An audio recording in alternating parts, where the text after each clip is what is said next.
ಬೆಂಗಳೂರಿನಲ್ಲಿ ಮದುವೆ ಓಕೆ ಸಂಸಾರ ಯಾಕೆ ಅನ್ನುವಂಥ ಪ್ರಶ್ನೆ ಎದುರಾಗಿದೆ. ಇಲ್ಲೊಂದು ಕುಟುಂಬದ ಕಥೆ ಅದೇ ಆಗಿದೆ. ಮದುವೆ ಓಕೆ, ಆದರೆ ಇಲ್ಲಿ ಸಂಸಾರ ನಾಟ್ ಓಕೆ. ಹೈಫೈ ಕಾರ್ಪೊರೇಟ್ ಪತ್ನಿ ಕಾಟಕ್ಕೆ ಪತಿ ಸುಸ್ತು. ಏನಿದು ಕಥೆ ನೋಡ್ತಾ ಹೋಗೋಣ. ನನ್ನನ್ನು ಮುಟ್ಟಬೇಡ, ನನ್ನ ಬ್ಯೂಟಿ ಹಾಳಾಗುತ್ತೆ. ಇದು ಪತ್ನಿ ಕೊಟ್ಟಿರುವಂತಹ ಕಾರಣ. ನಮಗೆ ಮಕ್ಕಳು ಬೇಡ, ದತ್ತು ಮಕ್ಕಳನ್ನು ಸಾಕೋಣ. ಈಗ ಮಕ್ಕಳು ಬೇಡ, 60 ವರ್ಷದ ನಂತರ ನೋಡೋಣ. ಬಿಂದುಶ್ರೀ ಕಾಟಕ್ಕೆ ಬೇಸತ್ತು ಹೋಗಿದ್ದಾನೆ ಗಂಡ ಟೆಕ್ಕಿ ಶ್ರೀಕಾಂತ್. ವಯಾಲಿಕಾವಲ್ ಠಾಣೆಯಲ್ಲಿ ನ್ಯಾಯಕ್ಕಾಗಿ ಹೋರಾಡುವಂತಹ ಪರಿಸ್ಥಿತಿ ಬಂದೋದಾಗಿದೆ. ಇದು ಸದ್ಯದ ಬೆಂಗಳೂರಿನ ದಂಪತಿಯ ಪರಿಸ್ಥಿತಿ. ಬೆಂಗಳೂರಿನಲ್ಲಿ ಮದುವೆ ಓಕೆ, ಸಂಸಾರ ಯಾಕೆ ಅನ್ನುವಂಥ ಪ್ರಶ್ನೆಯನ್ನು ಪತ್ನಿ ಎತ್ತಿದ್ದಾರೆ. ಮದುವೆಯಾಗಿ 2 ವರ್ಷವಾದರೂ ಸಂಸಾರ ಮಾತ್ರ ಮಾಡಿಲ್ಲ. ಮುಟ್ಟಿದ್ರೆ ಡೆತ್ ನೋಟ್ ಬರೆದಿಟ್ಟು ಸಾಯ್ತೀನಿ ಅಂತ ಹೆಂಡತಿ ಬೆದರಿಕೆಯನ್ನು ಹಾಕಿದ್ದಾರೆ. ಬಿಂದುಶ್ರೀ ಬೆದರಿಕೆಯಿಂದ ಶ್ರೀಕಾಂತ್ ಸುಸ್ತು. ಡಿವೋರ್ಸ್ ಕೊಡಬೇಕಂತೆ 45 ಲಕ್ಷ. ಆಯ್ತು ಬಿಡಪ್ಪ, ಮುಟ್ಟೋದಿಲ್ಲ, ಕಡೆ ಪಕ್ಷ ನನ್ನ ಪಾಡಿ ನಾನು ಜೀವನ ಮಾಡ್ತೀನಿ, ನಿನ್ನಿಂದ ನನ್ನ ಬಿಡುಗಡೆ ಬೇಕು ಅಂತ ಹೇಳಿದ್ರೆ ಅದಕ್ಕೂ ಒಪ್ತಾ ಇಲ್ಲ.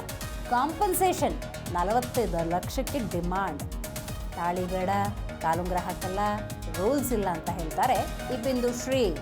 ಪತ್ನಿಯ ನಡವಳಿಕೆಯಿಂದ ಬೇಸತ್ತು ಹೋಗಿದ್ದಾರೆ ಗಂಡ ಶ್ರೀಕಾಂತ್. ಹೆಂಡತಿ ವಿರುದ್ಧ ಪೊಲೀಸ್ ಠಾಣೆ ಮೆಟ್ಟಿಲೇರಿದ್ದಾರೆ ಸದ್ಯ ಪತಿ ಶ್ರೀಕಾಂತ್. ವಯಾಲಿಕಾವಲ್ ಠಾಣೆಯಲ್ಲಿ ನ್ಯಾಯಕ್ಕಾಗಿ ಪತಿ ಹೋರಾಡುವಂತಹ ಪರಿಸ್ಥಿತಿ ಬಂದೊದಗಿದೆ. ಹೀಗೂ ಸಮಸ್ಯೆಗಳಿರಬಹುದು ಅಂತ ನಿಜಕ್ಕೂ ಕೂಡ ಆಶ್ಚರ್ಯ ಆಗುತ್ತೆ. ಹಲವಾರು ಹೆಣ್ಣುಮಕ್ಕಳು ಅಂದ ಸಂದರ್ಭದಲ್ಲಿ ತಂದೆ ಆದಂತಹ ಒಂದು ಮನೆ, ಗಂಡ, ಮಕ್ಕಳು, ಈ ರೀತಿಯ ಆಸೆ ಆಶೋತ್ತರಗಳನ್ನು ಇಟ್ಕೊಳ್ಳುವಂಥ ಹೆಣ್ಣುಮಕ್ಕಳ ಸಮೂಹವನ್ನು ನಾವು ಗಮನಿಸ್ಬೋದು. ಹೆಣ್ಣುಮಕ್ಕಳು ಅಂದರೆ ಈ ರೀತಿ ಆಸೆಗಳಿರ್ತಾವೆ ಅನ್ನೋದಕ್ಕೆ ಬಿಂದುಶ್ರೀ ನಡವಳಿಕೆ ತದ್ವಿರುದ್ಧ ಅಂತಲೇ ಹೇಳ್ಬೋದು. ಇಲ್ಲಿ ಬೇಸತ್ತು ಹೋಗಿರೋದು ಯಾರು ಅಂದರೆ ಪತಿರಾಯ, ಗಂಡ ಶ್ರೀಕಾಂತ್. ನೋಡಿ, 2 ಕುಟುಂಬಗಳು ಮದುವೆಯ ಮೂಲಕ ಒಂದಾಗ್ತವೆ. ಇದು ಒಂದು ಮದುವೆ ಆಗುತ್ತೆ ಅಂದಾಗ ಕೇವಲ ಗಂಡು ಹೆಣ್ಣು ಒಂದಾಗುವಂಥದ್ದಲ್ಲ, 2 ಕುಟುಂಬಗಳ ಸಮಾಗಮ ಆಗುತ್ತೆ. ಈ ಸಂದರ್ಭದಲ್ಲಿ ಆ ಶ್ರೀಕಾಂತ್ ಮತ್ತು ಬಿಂದುಶ್ರೀಯನ್ನು ಮದುವೆ ಮಾಡಿದಾಗಲೂ ನಮ್ಮ ಕುಟುಂಬ ಬೆಳೆಯುತ್ತೆ ಅನ್ನುವಂತಹ ಆಸೆ ಆಶೋತ್ತರಗಳನ್ನು ಬಿಂದುಶ್ರೀ ಕುಟುಂಬದವರು ಇಟ್ಕೊಂಡಿರ್ತಾರೆ, ಶ್ರೀಕಾಂತ್ ಕುಟುಂಬದವರು ಇಟ್ಕೊಂಡಿರ್ತಾರೆ. ಆದರೆ ಇಲ್ಲಿ ಕಥೆಯೇ ಬೇರೆ. ಸೊ ಹಾಗಾಗಿ ಪೊಲೀಸ್ ಠಾಣೆ ಮೆಟ್ಟಿಲೇರಿದ್ದಾರೆ ಗಂಡ ಶ್ರೀಕಾಂತ್.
ಇಷ್ಟೇ ಅಲ್ಲ ಕತೆ. ಯಾಕೆ ಇದು ಅತಿರೇಕಕ್ಕೆ ಹೋಯಿತು ಅಂತ ನಾವು ನೋಡ್ತಾ ಹೋಗೋದಾದರೆ, ಒಂದು ಪಕ್ಷ ಗಂಡ ಏನಾದರೂ ದೈಹಿಕ ಸಂಪರ್ಕ ಮಾಡೋದಕ್ಕೆ ಪ್ರಯತ್ನ ಪಟ್ಟರೆ ಹೆಂಡತಿ ಡಿಮಾಂಡ್ ನೋಡಿ 5,000 ರೂಪಾಯಿ ಕೊಡೋ. ಈ ರೀತಿಯ ಒಂದಷ್ಟು ಮಾನಸಿಕ ನಡವಳಿಕೆ ಏನಿದೆ ಅದು ಹಿಂಸೆಯನ್ನು ತರುವಂಥದ್ದಾಗಿದೆ. ಸೊ ಹಾಗಾಗಿ ಶ್ರೀಕಾಂತ್ ಕೂಡ ಯಾಕೋ ಪರಿಸ್ಥಿತಿ ಕೈ ಮೀರುತ್ತಿದೆ, ಬೇರೆ ವಿಧಿ ಇಲ್ಲ ಅಂತ ಪೊಲೀಸ್ ಠಾಣೆ ಮೆಟ್ಟಿಲೇರುವಂಥ ಪರಿಸ್ಥಿತಿ. ಇವತ್ತು ನೋಡಿ, ಈ ಸುದ್ದಿ ಹೊರಗೆ ಬಂದಿದ್ದರಿಂದಾಗಿ 2 ಕುಟುಂಬಗಳ ಗೌರವಕ್ಕೂ ಕೂಡ ಧಕ್ಕೆ ಆಗಿರೋದನ್ನು ನಾವಿಲ್ಲಿ ಗಮನಿಸಬಹುದು. ಕುಟುಂಬ ಬೆಳೀಲಿ, ಇಬ್ಬರು ಬಹಳ ಚೆನ್ನಾದಂಥ ದಾಂಪತ್ಯ ಜೀವನವನ್ನು ನಡೆಸಲಿ, ಈ ಸದುದ್ದೇಶದಿಂದ ಮದುವೆ ಅಥವಾ ವಿವಾಹ ಅನ್ನೋದನ್ನು ಮಾಡೋದು. ಆದರೆ ಇವತ್ತು ಪರಿಸ್ಥಿತಿ ಹೆಂಗಾಗಿದೆ ಅಂತ ಹೇಳಿದ್ರೆ, ಅದು ಪಾಶ್ಚಾತ್ಯ ಸಂಸ್ಕೃತಿಯೋ ಮತ್ತೊಂದು ಯಾವುದಕ್ಕೋ ಬಲಿಯಾಗಿ ಹೆಣ್ಣು ಮಕ್ಕಳು ಸ್ವತಂತ್ರ ಮತ್ತು ಸ್ವೇಚ್ಛೆಯ ವ್ಯತ್ಯಾಸವನ್ನು ಮರೆತ ಹಾಗೆ ಕಾಣ್ತಾ ಇದೆ. ಅದರ ಪರಿಣಾಮ ನೋಡಿ, ಇವತ್ತು ಮಾಂಗಲ್ಯ ಧರಿಸೋದಿರ್ಬೋದು ಅಥವಾ ಕಾಲುಂಗರ ಧರಿಸೋದಿರ್ಬೋದು, ಇದಕ್ಕೆ ತನ್ನದೇ ಆದಂಥ ವೈಜ್ಞಾನಿಕ ಹಿನ್ನೆಲೆ ಇದೆ. ಸೊ ಅದನ್ನು ಅರಿತುಕೊಂಡು ಅದನ್ನು ಧರಿಸಿದ್ರೆ ಆರೋಗ್ಯದಲ್ಲಿ ಒಂದು ಅತ್ಯುತ್ತಮವಾದಂಥ ಬೆಳವಣಿಗೆಯನ್ನು ಕಂಡುಕೊಳ್ಬಹುದು. ಸೊ ಹಾಗಾಗಿ ಇಲ್ಲಿ ಅದಕ್ಕೆ ತದ್ವಿರುದ್ಧವಾದಂಥ ಘಟನೆಗಳು ನಡೀತಿರುವುದರಿಂದಾಗಿ ಪತಿಗೆ ಬೇರೆ ದಾರಿಯೇ ಕಾಣದೆ ಪೊಲೀಸ್ ಸ್ಟೇಷನ್ ಮೆಟ್ಟಿಲೇರಿದ್ದಾರೆ. ಬಟ್ ಈಗ ಟಾಸ್ಕ್ ಏನು ಅಂದರೆ ಈ ಸಮಸ್ಯೆನ ಅದು ಹೇಗೆ ಬಗೆಹರಿಸ್ತಾರೆ ಅಂತ. ಸೊ ಪೊಲೀಸ್ನವರು ಕಾಂಪ್ರಮೈಸ್ ಮಾಡಿ ಕಳಿಸ್ಕೊಡ್ತಾರೋ, ಕಡೆ ಪಕ್ಷ ಶ್ರೀಕಾಂತ್ ಬದುಕನ್ನು ತನ್ನಿಷ್ಟ ಬಂದಂಗೆ ನಡೆಸಲಿ ಅಂಥೇಳಿ ಡಿವೋರ್ಸ್ಗೆ ಏನಾದರೂ ಮುಂದಾಗುವಂಥ ಪ್ರಕ್ರಿಯೆಗಳು ನಡೆಯುತ್ತೋ ಕಾದು ನೋಡಬೇಕು.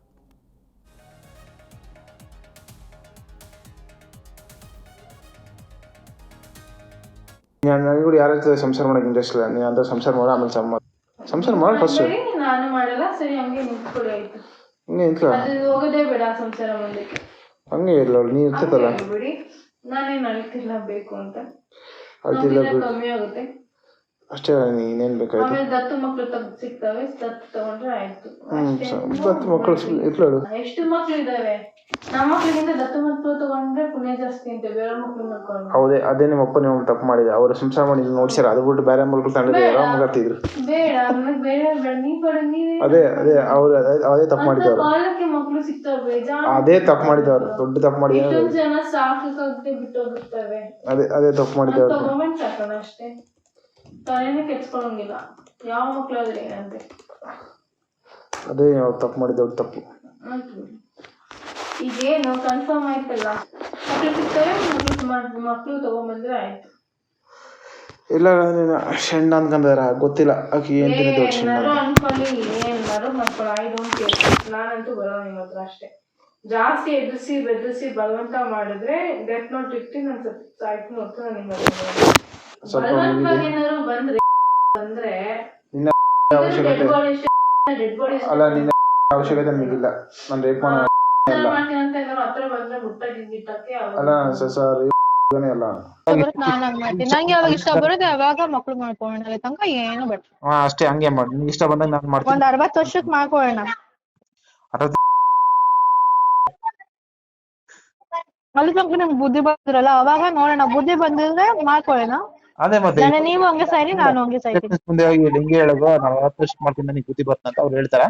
ಆಮೇಲೆ ನನಗೆ ಫೋನ್ ಮಾಡಿ. ಓಕೆ? ಅಲ್ಲ, ನಿಮ್ ಬುದ್ಧಿ ಜನ್ಮದಲ್ಲಿ ಬರಲ್ಲ.